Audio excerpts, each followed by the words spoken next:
Orang kantor cuma duduk dari jam 7 pagi. Kerja ngadep laptop, kena AC, gak kena matahari, duduk tok. Makan fast food, delivery, pulang jam 8, tidur kurang. Main HP terus, kena AC, kalau kena COVID tentaranya lemah. Itu alasan klaster perkantoran di Jakarta paling gila. Kenapa DKI paling fatal? Karena orang-orangnya kerja di kantor, imunnya lemah semua. Nah, terus cara meningkatkan imunnya gimana Mas Tirta? Makan enak. Makanya ketika COVID ini yang selamat justru orang kecil. Kenapa orang kecil? Orang susah, karena mereka terbiasa hidup susah. Jangankan COVID, hepatitis A, B, C, D, E, F, G, sampai H aja mereka selamat. Itulah alasan. Emang orang kecil itu ketinggalan di duniawi, tapi soal COVID mereka selamat pertama kali. Saya bisa statement ini kenapa? Saya melihat di lapangan, kuli panggul di Wonokromo, kuli panggul di Makassar, kuli panggul di Pasar Legi Solo, itu yang selamat duluan. Kenapa? Mas, mereka ini makan 2 kali sehari nasi tempe, gak cuci tangan, tapi selamat. Kenapa? Tentaranya kuat. Jangankan COVID, DB aja bisa selamat. Keroi selamat. Paham sekarang kawan-kawan?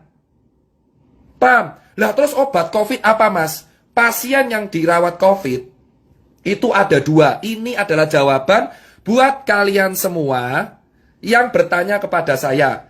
Pasien COVID itu diapain? Gini, kalau dia OTG, dia cuma dikasih diet tinggi protein. Jadi banyak makan makanan yang mengandung protein.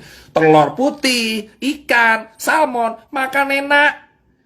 Pengobatan COVID ini mangan enak. Sumpah. Pengobatan COVID saya lihat sendiri pasien COVID itu dikasih makan semua enak. 3 kali sehari. Gitu, makannya enak. Dikasih infus 20 TPM RL. Terus kalau batuk dikasih obat batuk. Nyeri telan dikasih obat anti nyeri telan. Kalau misalkan panas dikasih paracetamol. Dikasih vitamin B kompleks. Sama dikasih vitamin C. Lah kalau bergejala gimana Mas? Kalau sesak napas, pakai obat contoh Avigan, hidrokloroquin, ambroxol, salbutamol, dan kawan-kawannya. Kalau sampai pneumonia, dia masuk ICU, pakai ventilator kalau gagal nafas. Tapi tetap pengobatannya adalah antibiotik dosis tinggi. Jadi diharap antibiotik dosis tinggi ini kan buat bakteri. Antibiotik ini diharapkan bisa menumbuhkan tentara-tentara kita di dalam tubuh biar menang. Loh, berarti obat kita antibody Mas. Benar, caranya apa? Makan bro. Nah makanya saya bilang, gimana kita mau mengharapkan warga kita sehat kalau nggak ada yang bisa makan? Makanya biayanya mahal karena mangan enak. Paham bosku sekalian? Paham? Itulah artinya kenapa saya bilang dari kemarin, kita percuma menjaga protokol kesehatan jika kita tidak bisa memberikan ketahanan pangan untuk warga kita. Makanya saya salut sama Jering karena dia membagikan makanan. Makanan adalah nutrisi, nutrisi penunjang antibodi. Protein itu zat pembangun antibodi paling kuat, menjadi limfosit. Lalu ada IG, imunoglobulin, M dan G. Itulah pelawan-pelawan COVID di dalam tubuh. Gimana orang mau sehat kalau nggak bisa makan? Kalau kita cuma pakai masker, tapi kita nggak makan, sama aja tetap sakit. Dasarnya udah salah. Itulah yang saya bilang, 3M memang harus dilakukan. Tapi menjamin warga kita bisa makan, itu juga penting. Maka saya bilang, selama warga kita nggak bisa makan, COVID tetap akan ada, karena giliran. Yang selamat duluan, rakyat kecil. Jika kalian, rakyat kecil dari dulu ditindas, di COVID kalian berjaya. Saya jamin orang kecil, orang yang biasa ditindas, itu adalah orang yang paling berjaya di COVID. Karena mereka nggak akan pernah ngerasain COVID ini. Kalaupun pernah OTG doang. Kenapa? Imunnya kuat.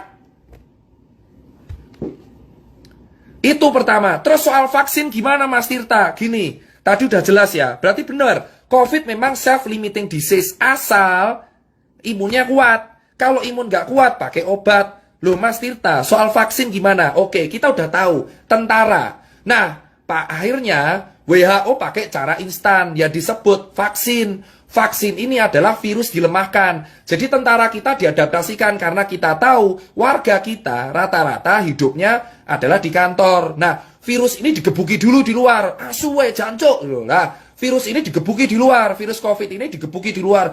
Cok asu, cok. Lemah dia. Udah lemah dimasukin ke tubuh. Dikeroyok karo antibodinya.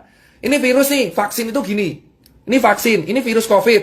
Diculik, gebuki saya asu. Nah, virus COVID ini sebabak belur dimasukkan ke tubuh. Harapannya antibodi kita, cok ono virus kuwi nyasar, lemah, gebuki. Harapannya muncul antibodi alami. Vaksin itu memicu antibodi alami supaya muncul antibodi lagi kalau COVID aslinya keluar. Asu koncoku diculik ning jerone Tirta, COVID datang nyusul. Sudah ada tentaranya. Nah, vaksin itu begitu. Makanya kalau dibilang vaksin ini untuk apa? Untuk orang-orang. Makanya kalau ada orang kecil bilang, saya nggak mau divaksin COVID. Wah, hidupnya di lapangan. Ya wes. Makanya vaksin COVID ini diutamakan untuk orang-orang yang emang secara struktural imun lemah. Jadi vaksin itu berisi virus COVID. Wes babak belur. Sudah hancur lebur, dihajar. Tapi nggak dimatiin. Kan anjing ya. Ini disikat nih virus COVID. Nggak dibunuh.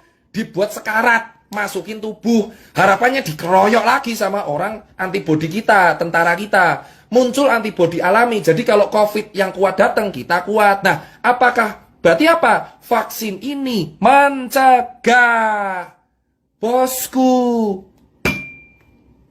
Antibodi kita tuh main hakim sendiri. Emang benar, antibodi kita tuh barbar.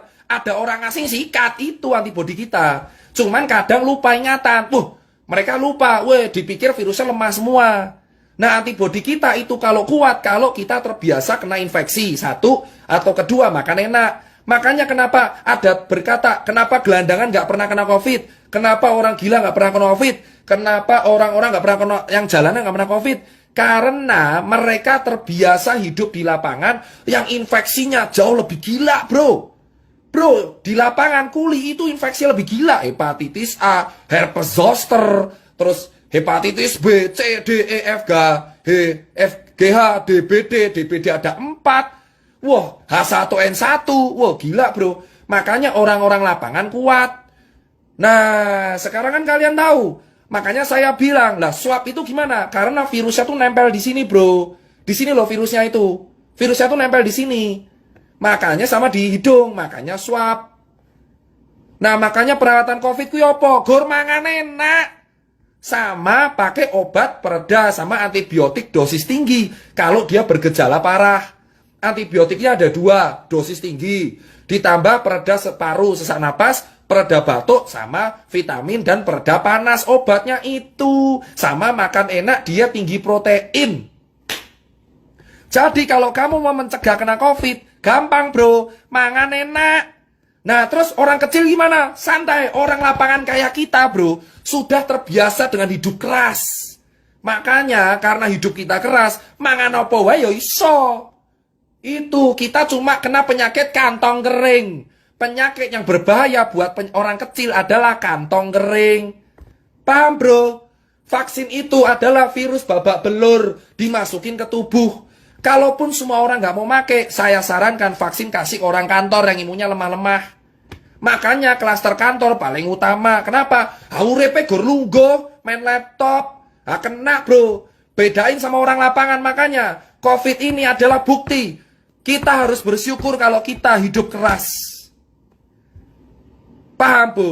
Makanya penyuluhan pemerintah kurang menurutku. Kenapa? Dari awal di sini 3M mereka lupa satu, nutrisi. Nutrisi itu penunjang antibodi. Cuma pakai masker buat apa kalau nggak bisa makan? Kalau warganya nggak makan, kelaparan, yang ada sakit, malah tipes bro. COVID lolos, mah tipes, mah mati. Kita itu kena penyakit kantong kering malahan kalau kita nggak makan. Paham bos? Itu alasan COVID, makanya itu pertama. Makanya kalau ada media bilang obat COVID ditemukan, kayak ngaton, renek bro obat COVID. Jika ada media mengatakan obat COVID ditemukan, Obat COVID itu apa? Obat COVID itu antibodimu dewe. Makanya kalau antibodimu harus stabil, berpikir positif. Lah terus Mas Tirta paranoid. Makanya saya kecewa dengan media paranoid. Karena media paranoid itu akan meningkatkan hormon stres kortisol. Kalau stres, imunnya ikut stres, tentaranya stres. Paham? Jadi kalau misal kita stres nih, paranoid, ketakutan, ini di dalam tentaranya juga ketakutan. Tentara juga punya, di dalam kita tuh tentara juga ngikutin mood kita. Jadi kalau kita ketakutan, tentara kita juga ketakutan. Yang ada malah tambah sakit. Makanya saya bilang, narasi ketakutan itu harus diganti. Jangan kasih foto kuburan, tugu peti mati. Saya paling nggak setuju adalah tugu peti mati di Jakarta. Kayak ngopo. Karena semakin orang ditakuti, semakin dia paranoid, semakin imunnya lemah. Orang harus happy, bro. Paham, bro? Nah, itu yang saya bilang. Makanya kalau kita bilang, Jerik itu kenapa saya salut, dia bagi pangan.